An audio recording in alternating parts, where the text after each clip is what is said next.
कहानी के शुरू में हम दो चोरों को देखते हैं जो जंगल में लकड़ियां काटकर उन्हें चोरी कर रहे थे। तभी उधर एक चोर को दरख्त पेड़ से आवाज आती है। वो डर जाता है और भागने लगता है। उधर ही एक पेड़ से एक औरत गिरती है जो प्रेग्नेंट थी। दरअसल उसके पेट में एक क्रिएचर का बच्चा था जो बाहर आने के लिए तड़प रहा था। तभी उधर एक आदमी आता है जो उन चोरों को शूट करके मार देता है क्योंकि उन्हें क्रिएचर का पता चल चुका था। फिर इसके बाद कहानी में हम जेसी नाम की एक लड़की को देखते हैं जो अपने डैड को लेने के लिए आया हुआ था। जेसी के डैड के हाथ पर एक टैटू बना हुआ था जिसे देखकर ऐसा लग रहा था कि वो किसी कल्ट के मेंबर हो। कल्ट यानी वो लोग जो जादू पर यकीन रखते हैं। जाते हुए गाड़ी में जेसी के डैड उसे बताते हैं कि वो एक मोटेल के मालिक है। उसने दूर एक घर लिया हुआ है जहाँ पर क्रिमिनल्स आते हैं, मतलब जो लोग बुरा काम करते हैं वो उस जगह पर पुलिस से बचने के लिए आते हैं। वो गाड़ी में जेसी को उसकी मॉम की सीक्रेट का एक पैकेट देते हैं कि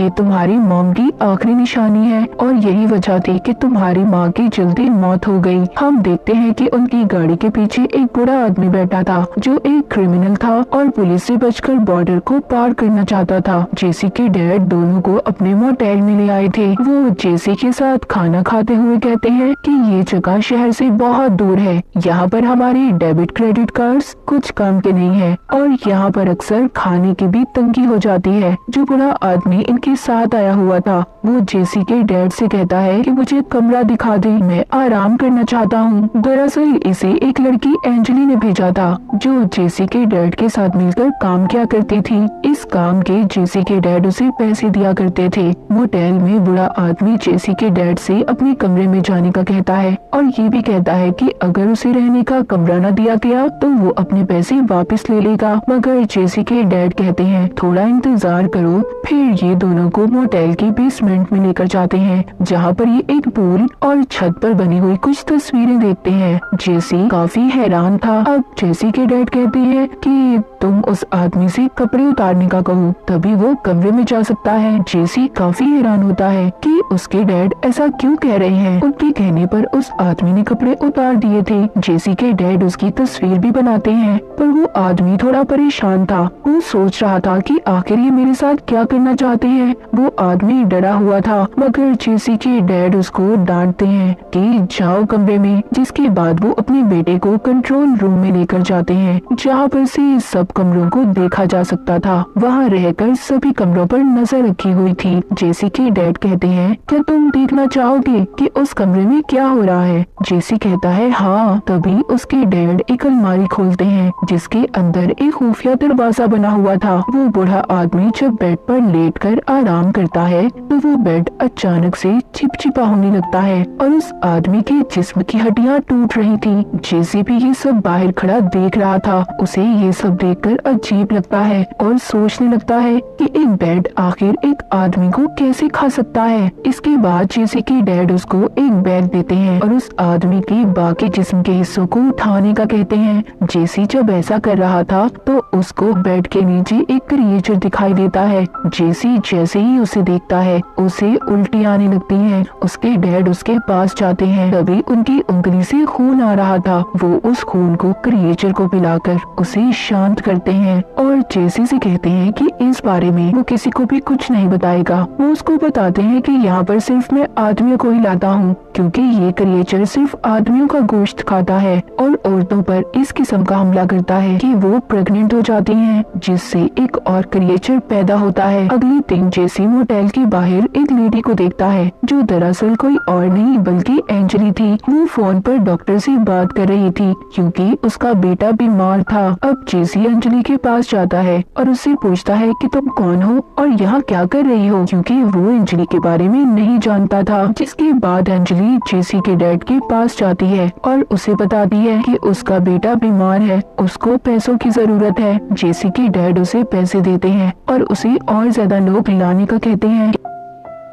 एक दिन जेसी के डैड और वो एक रास्ते पर जा रहे थे जहाँ से सभी बॉर्डर को पार करके आगे जाया करते थे। जेसी के डैड रास्ते पर एक ट्रैप लगा देते हैं, एक ऐसा जाल बिछाते हैं जिससे आने वाले लोगों की गाड़ियाँ पंचर होंगी और लोग फिर पनाह लेने इनके मोटेल में आएंगे और ये बड़े ही आराम से उस क्रिएचर को लोगों को खिला सकेगा। वापस जाते हुए जेसी अपने डैड से कहता है, आप इतने बुरे कैसे हो सकते हो? आपने कैसे उस बूढ़े आदमी को उस क्रिएचर के हवाले कर दिया? उधर ही जेसी के डैड उससे कहते हैं कि मैं चाहता हूँ मेरे बाद तुम मेरे काम को संभालो। वो उसको चाबियां भी देते हैं। इन्हीं बातों के दौरान जेसी की गाड़ी का एक्सीडेंट हो जाता है। वो जब होश में आकर अपने डैड को देखता है तो उसके डैड मर चुके थे, उनकी मौत हो गई थी। उसके डैड मरने के बाद एक पेड़ में बदल जाते हैं। वो डर जाता है और गाड़ी से बाहर आता है। रास्ते में वो एक जाती हुई गाड़ी को रोककर उनसे मदद मांगने लगता है। उस गाड़ी में एक कपल था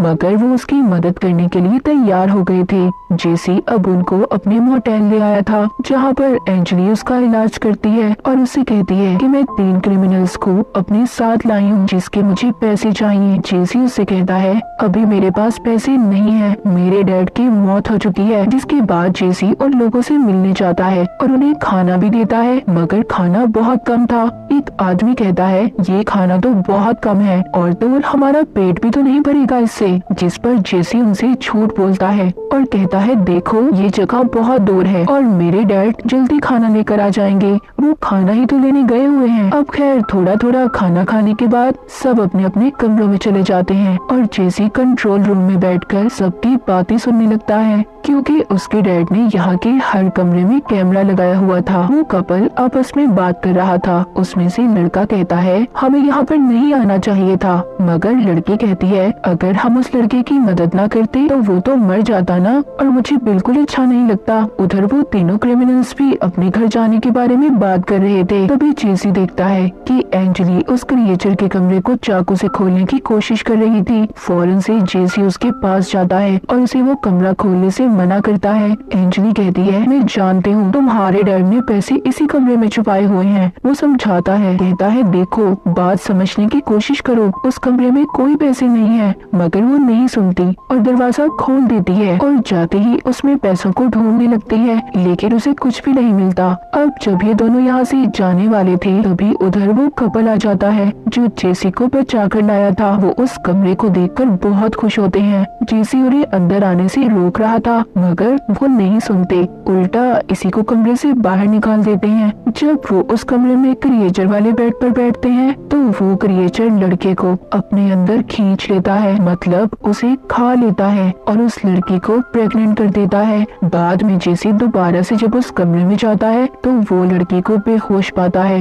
वो लड़की को अपने साथ ले आया था जो बच गई थी, उसे साफ करके एक अलग कमरे में सुला देता है ताकि किसी को भी क्रिएचर का पता न चले। बाहर वो तीनों क्रिमिनल्स खाने के पीछे जेसी के साथ लड़ रहे थे। तभी सबको बेसमेंट से आवाज आती है। जब ये जाकर देखते हैं तो उधर पूल में वो लड़की थी जिसको जेसी अलग कमरे में सुला कर आया था। वो पानी में तैर रही थी। उस लड़की का पेट बहुत ज्यादा फूला हुआ था, उसके पेट में क्रिएचर का बच्चा था। वो दर्द से तड़प रही थी। वो सबसे कहती है कि कोई उसके पेट को काट दे और जो भी चीज उसके पेट में है उसे बाहर निकाल दे, मगर किसी के अंदर भी ऐसा करने की हिम्मत कहाँ थी। वो लड़की खुद ही अपने पेट को काट देती है। हम देखते हैं उसके पेट से अजीब सा क्रिएचर बाहर निकलता है और निकलते ही उधर एक आदमी पर हमला कर देता है, पर उसको उसके दोस्त बचा लेते हैं। वो क्रिएचर अब वहाँ से भाग गया था। जो 3 क्रिमिनल्स आदमी थे उनमें से एक जेसी से कहता है हमें जल्दी यहाँ से निकलना होगा वरना वो क्रिएचर हम सबको मार देगा।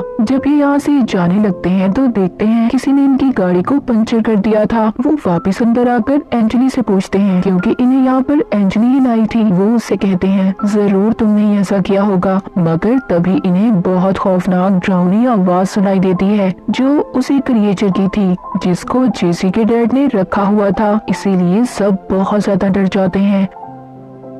तभी यहाँ पर एंजली सबको बताती है कि जेसी के डैड ने मुझे ये जॉब दी थी कि मैं यहाँ पर लोगों को लाऊंगी, जिसके लिए वो मुझे पैसे देते थे, पर अब मुझे लगता है कि इसके डैड ने यहाँ पर बहुत सारे पैसे छुपाए हुए हैं। जेसी कहता है ठीक है, तुम सब जगह को चेक कर सकते हो। जेसी उन्हें अपने साथ ले जाता है। उधर कमरे में बाकी दो क्रिमिनल्स रुककर उस लड़की का ख्याल रख रहे थे जिसके पेट से क्रिएचर बाहर आया था। इस वक्त वो बेहोश थी। तभी उनमें से एक आदमी को दीवार की दरार में से आवाज आती है। जब ये अपना लाइटर जलाकर देखता है तभी उस आदमी के लाइटर से आग लग जाती है। उस दीवार में क्रिएचर की जड़ें थी, जिस वजह से वो क्रिएचर जोर जोर से चीखने लगता है और उस आदमी को मार देता है। फिर छोटा क्रिएचर दूसरे आदमी को भी मार देता है। जब जेसी, एंजली और तीसरा क्रिमिनल आदमी जो इनके साथ था वो आते हैं तो वो उस लड़की से पूछते हैं जिसका वो ख्याल रख रहे थे कि आखिर इधर हुआ क्या था। वो बताती है कि क्रिएचर ने सबको मार दिया। तभी उधर एंजली उस छोटे क्रिएचर को देखती है और उसे गोद में उठा लेती है। कहती है ये तो बहुत मासूम है, इसे नहीं पता कि ये क्या कर रहा है। तभी जेसी उस बच्चे को उठाकर जलती हुई आग में फेंक देता है और एंजली से कहता है समझने की कोशिश करो, इससे सबकी जान को खतरा हो सकता है। हम देखते हैं कि उस बच्चे के मरने से बड़े क्रिएचर को गुस्सा आ गया था। वो जोर जोर से चिल्लाता है। उधर ही क्रिमिनल आदमी एंजली को पानी में डुबोकर मारने वाला था क्योंकि उसे उस पर गुस्सा आ रहा था। वो ही इन सबको यहाँ पर लाई थी। वो अपने दोस्तों की मौत का कसूरवार भी एंजली को बता रहा था। उससे कहता है कि सब तुम्हारी वजह से हुआ है, लेकिन जेसी कहता है देखो एंजली को छोड़ दो, सब मैंने किया है। वो उसे छोड़कर जेसी को पकड़ लेता है, मगर जेसी जब देखता है कि पानी में क्रिएचर आ चुका है वो उस क्रिमिनल आदमी को बातों में लगाता है। जब भी क्रिएचर उस आदमी पर हमला कर देता है, मगर उस आदमी ने चाकू से उस क्रिएचर की जड़ को काट दिया था और खुद को बचा लेता है। साथ ही जेसी और एंजली भी इसी बात का फायदा उठाकर भागने की कोशिश करते हैं। अब वो यहाँ से उस लड़की को लेकर जाने वाले थे। उधर वो आदमी भी अभी इन्हें ढूंढ रहा था। यहाँ से बाहर जाते हुए वो लड़की बहुत सारा खाना देखती है। जेसी उसको बताता है कि ये तो हमने मुश्किल वक्त के लिए रखा हुआ था। तभी उधर क्रिमिनल आ जाता है। इस बार जेसी उसको क्रिएचर के कमरे में ले गया था और बेड पर फेंक देता है, मगर उस आदमी को समझ नहीं आती कि आखिर जेसी उसके साथ करना क्या चाहता था। वो जेसी पर हंसने लगता है और फिर जेसी पर हमला करके उसका गला दबाने लगता है क्योंकि उसे लग रहा था कि जेसी की वजह से ही उसके दोस्तों की जान गई है। उधर ही एंजली भी आ गई थी और उस पर चाकू से हमला कर देती है, जिससे वो बेड पर गिर जाता है। बेड पर गिरते ही क्रिएचर आ गया था जो उसको खींचकर खा जाता है। अब जेसी और एंजली बाहर आ गए थे और गाड़ी को स्टार्ट करके उसके गर्म होने का इंतजार करते हैं। जेसी अंदर जाकर अपना सामान लेने जाता है। वो अब उसी क्रिएचर को देखता है जो अजीब एक पेड़ की तरह दिख रहा था। वो क्रिएचर जेसी पर हमला करने वाला था, मगर उसकी जड़ें वहीं पर फंसी हुई थी। जिसके बाद जेसी ये फैसला करता है कि ये इसको खत्म कर देगा ताकि आइंदा ये क्रिएचर किसी को नुकसान न पहुंचाए। जैसे ही ये बेड वाले कमरे में जाता है, उधर एंजली बैठी थी जो बैठ कर रो रही थी क्योंकि उसका बेटा मर चुका था, मगर जेसी उस बेड को आग लगा देता है। अब जब ये यहाँ से जाने वाले थे तभी एंजली को अपने पेट में कुछ महसूस हो रहा था क्योंकि जब ये उस बेड पर बैठी थी तो क्रिएचर ने इस पर भी हमला करके इसे प्रेग्नेंट कर दिया था। एंजली दूर जाकर अपने पेट को काट कर उस क्रिएचर के बच्चे को बाहर निकाल देती है। जेसी जब उस बच्चे को मारने लगता है तो एंजली उसको मना करती है। वो बच्चा भी वहाँ से भाग गया था। वो लड़की जो जेसी के साथ थी वो अकेले गाड़ी लेकर भागने की कोशिश कर रही थी। तभी गाड़ी रुक जाती है। हम देखते हैं कि उसकी जिस्म से जड़ें बाहर आ रही थी। वो लड़की भी मर जाती है। उधर एंजली भी मर जाती है। जेसी उसे पकड़कर बहुत रोता है। जब ये इस जगह से जा रहा था तभी ये एक पेड़ में अपने डैड की शक्ल देखता है। इसे ऐसा लग रहा था कि जैसे इसके डैड की लाश इसमें हो।